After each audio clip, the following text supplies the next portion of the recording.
Olá, minhas queridas, estamos de volta com mais um capítulo do livro Uma Mulher que Reflete o Coração de Jesus, 30 Passos para Seguir os Exemplos de Cristo, de Elizabeth George.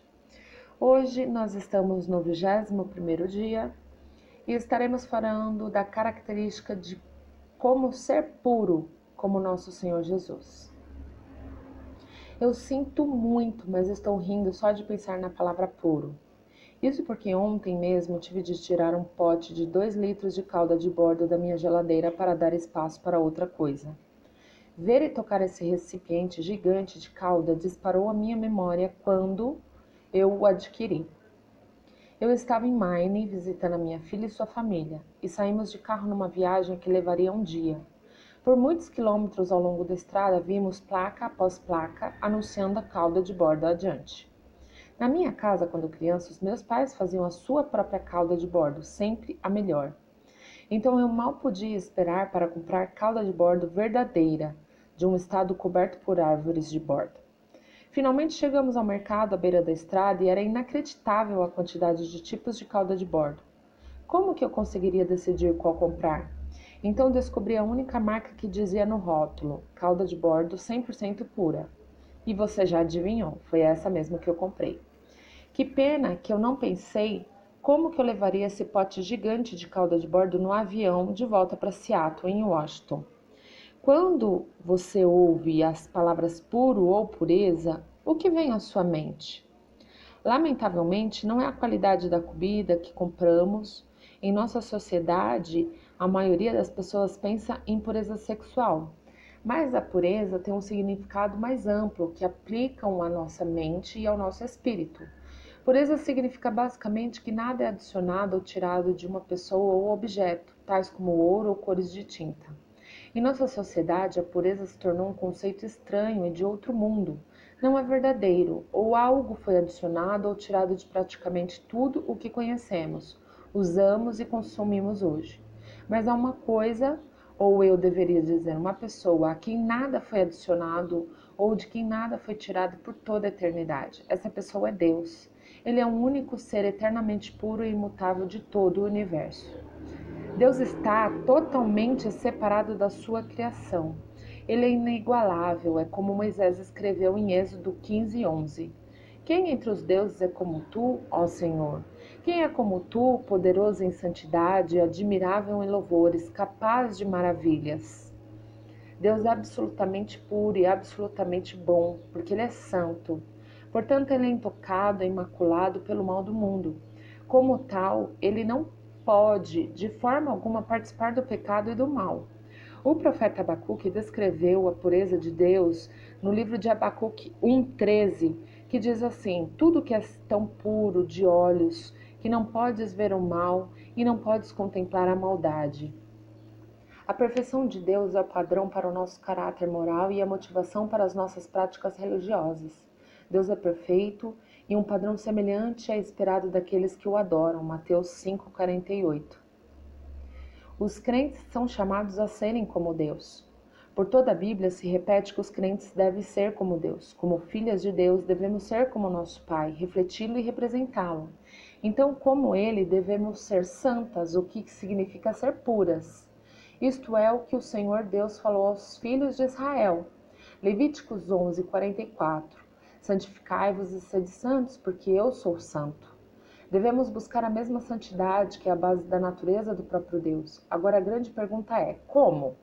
Ou talvez, uau, como? Felizmente, Jesus nos mostra o caminho para atingirmos este alto e aparentemente inatingível padrão. Há apenas 3 humanos puros que já viveram: Adão e Eva, antes da queda, e Jesus. Porque Adão e Eva sucumbiram à tentação e decidiram pecar.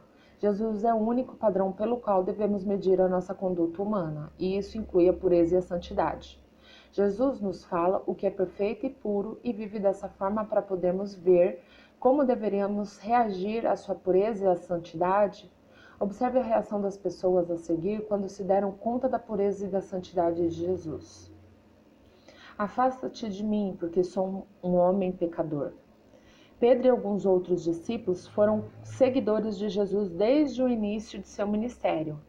Mas até Jesus os chamar formalmente para se tornarem discípulos, eles ainda ganhavam a vida pescando. Não levou muito tempo para que Jesus atrair seguidores. Todo lugar onde ele ia, uma grande multidão se juntava. Uma manhã, Jesus se aproximou de Pedro e de seu irmão André e dos irmãos Tiago e João. Depois de terem pescado a noite toda e não pegarem nada, Jesus entrou no barco de Pedro e pediu que este o levasse alguns metros para longe da borda, enquanto os homens estavam à beira do mar da Galileia limpando suas redes. Ele queria uma posição mais estratégica para ensinar ao grande grupo de pessoas que estava se empurrando e congestionando próximo à margem enquanto tentava ouvir Jesus. Lucas, capítulo 5, do versículo 1 ao 3. Quando Jesus terminou de ensinar, pediu que Pedro conduzisse o barco para as águas mais profundas e jogasse sua rede de pesca. Lembre-se, Pedro e os outros tinham pescado a noite toda sem nenhum resultado. Pedro, um pescador profissional, imaginou que seria inútil tentar novamente, mas porque respeitava Jesus como mestre, ele levou a cabo o pedido de Jesus.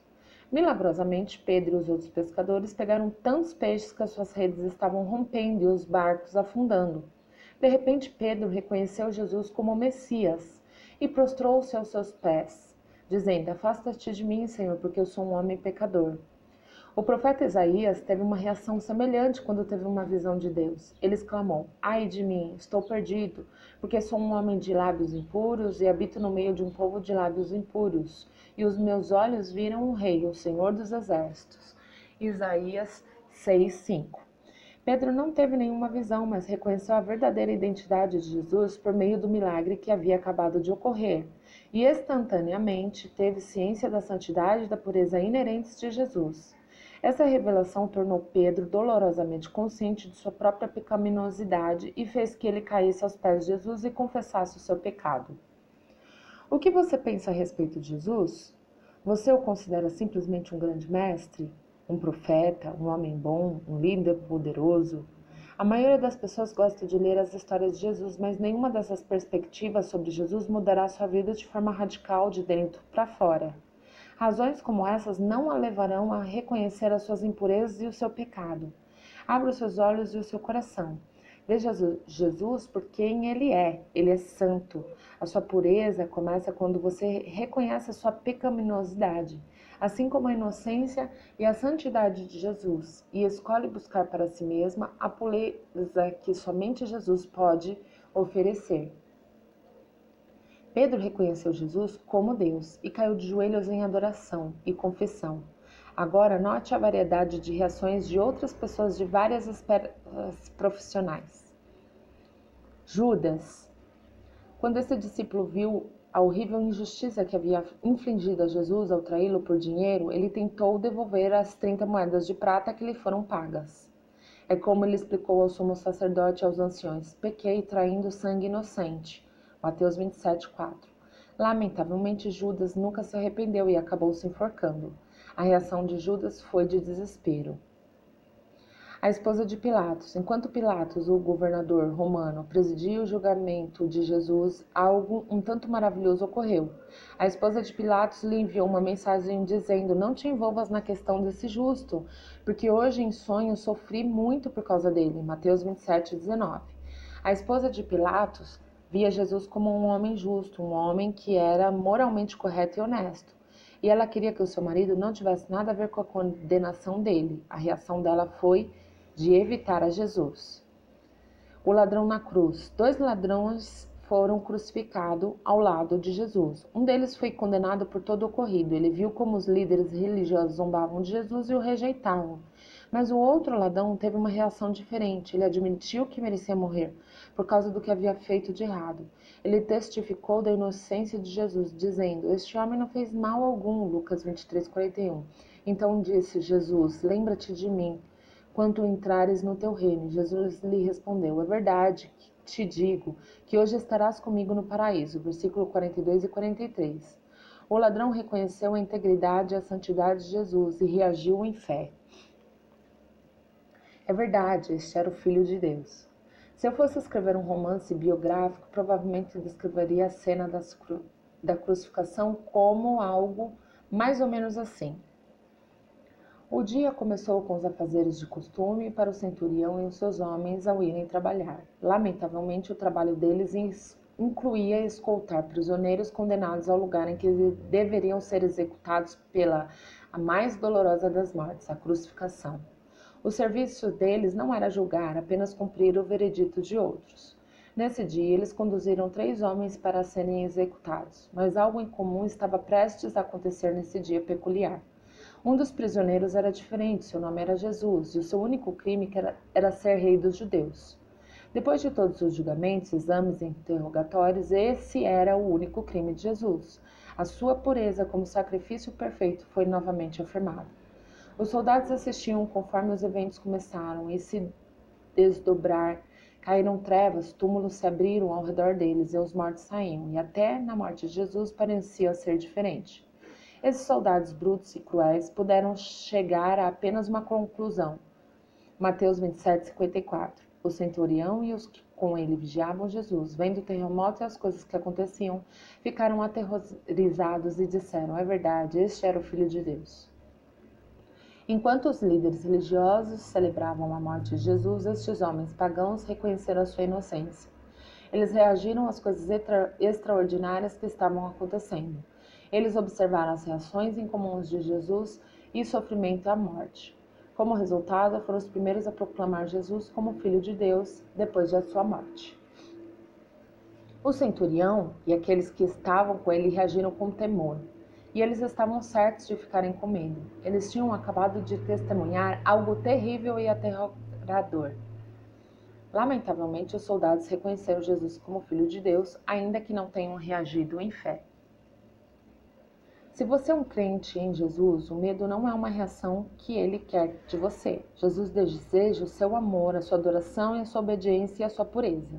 Ele tirou o seu pecado e agora você é livre para viver uma vida abundante.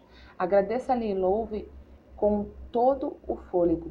Não se esqueça deste aviso sobre o perigo de ignorar a pureza. Novamente agradeça a Jesus pelo seu sacrifício e faça propósito de viver uma pureza. Se continuarmos intencionalmente no pecado, depois de receber o pleno conhecimento da verdade, já não resta mais sacrifício pelos pecados. Entenda mais um pouco sobre pureza. A pureza está no topo da lista divina de prioridades para as mulheres. Fica muito claro na Bíblia que Deus quer que a sua filha seja pura. Em Tito 2, do versículo 3 ao 5, Deus fala às mulheres mais velhas da igreja para ensinar às mulheres mais jovens. Apenas 6 tópicos são relacionados para as mulheres mais velhas. Ensinarem a pureza é um deles. Ensinem as mulheres novas a serem puras. Isso definitivamente coloca nossa pureza no topo da lista de Deus. A pureza faz parte da sua lista, do que fazer e ser. A pureza não é um acontecimento automático. Por causa de uma natureza caída, a pureza não vem naturalmente. Na verdade, o oposto é que vem naturalmente. Então você e eu devemos fazer um esforço para evitar pessoas, lugares e práticas que poderiam nos tentar a pensamentos e atos impuros. Isso significa que devemos fugir das paixões da juventude e seguir a justiça, a fé, o amor e a paz com os que invocam o Senhor de coração puro, 2 Timóteo 2:22. Você está seguindo a pureza e cultivando um coração puro? A pureza vem da palavra de Deus. A aplicação diária da palavra de Deus tem um efeito purificador no coração e na mente, porque a palavra de Deus é viva e eficaz, e é capaz de perceber os pensamentos e intenções do coração. Hebreus 4:12. Você está escondendo a palavra de Deus no seu coração para que possa ser puro e não pecar contra ele? Salmo 119:11. A pureza vem da confissão. Quando você confessa os seus pecados, está reconhecendo a sua desobediência e agradecendo a Deus porque o seu Filho Jesus destruiu os seus pecados na cruz. Confessar é concordar com Deus sobre a sua falha e viver de acordo com os padrões dele de pureza. Se confessarmos os nossos pecados, ele é fiel e justo para nos perdoar os pecados e nos purificar de toda injustiça. 1 João 1:9. O objetivo de Deus para você é a pureza e a santidade. Portanto, o seu objetivo é a pureza e a santidade. Jesus é o seu modelo para mostrar o caminho para a pureza e a santidade. Ele é o único padrão pelo qual você deve medir a sua conduta. Ele também é um modelo perfeito a ser imitado, como em todas as áreas da vida. Deus espera que você administre sua pureza. Ele confiou a você essa, que é uma das posses mais preciosas. Guarde-a bem. Guarde a sua pureza física, isso guiará você como você se comporta. Guarde a sua pureza mental, isso ditará o que você pensa. Guarde a sua pureza espiritual, isso determinará a profundidade da sua devoção e adoração. Feche seus olhos nesse instante e vamos estar orando, clamando pela pureza do Senhor nas nossas vidas. Senhor, eu entrego a Ti todos os desejos do meu coração. Que Tu o alinhes com a Tua perfeita vontade. Eu entrego a Ti minha mente,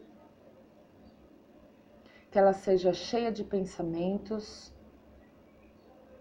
que possam ser trazidos à Tua santa presença. Eu entrego a Ti a minha boca, que eu possa falar somente aquilo que honra a Ti. Encoraja os outros e revela um coração puro. Eu entrego a Ti o meu corpo, que eu conserve o meu corpo puro, para que ele seja um vaso santo e digno de honra, apto para o Teu uso. Eu entrego a Ti as minhas amizades, que eu possa afirmar o meu coração na pureza, que Tu tenhas autoridade sobre todas as minhas paixões. Eu me entrego novamente a Ti. Toma minha vida e faz que ela seja sempre, eternamente pura para Ti. Em nome de Jesus. Amém. Se este livro tem sido edificante na sua vida e você conhece alguém que precisa ter algumas características parecidas com a de Cristo, esteja compartilhando os áudios, escute os áudios anteriores, abençoe outras vidas. E no próximo capítulo nós estaremos falando de responsabilidade, como ser responsável com o nosso Senhor Jesus. Que o Senhor te abençoe grandemente e que esta palavra impacte o seu coração de uma forma sobrenatural. Beijo no coração, fica com Deus e até a próxima.